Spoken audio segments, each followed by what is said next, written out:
નમસ્કાર મિત્રો, વાપી રિપબ્લિક ન્યૂઝમાં આપનું સ્વાગત છે।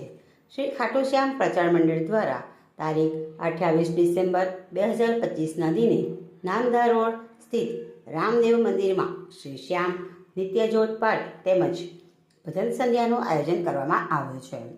મંડળના 20મા વાર્ષિક ઉત્સવ નિમિત્તે આ આયોજન સુરજગઢ દરબારના ભગત હજારીમલ ઇન્દોરિયાના સાનિધ્યમાં થશે।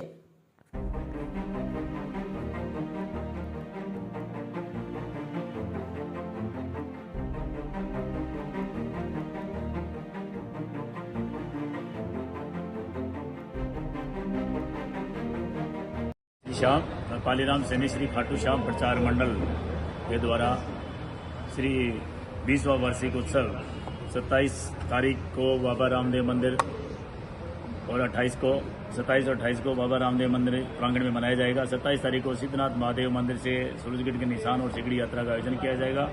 28 तारीख को दोपहर में 12:15 बजे जोत लेके शाम नित्य जोत पाठ, उसके बाद में भजन और शाम को महाप्रसाद। आपके जितने भी प्रिंट मीडिया के माध्यम से जहाँ तक हर घर में जाए वहाँ पे यहाँ पे आएँ और सूरजगढ़ के भगत जी जो आएंगे उनसे मोर छड़ी का घड़ा लगवा के अपना बाबा का दर्शन कीजिए, जोत का दर्शन कीजिए। बाबा अवश्य सबकी मनोकामना पूरी करेगा। जो लोग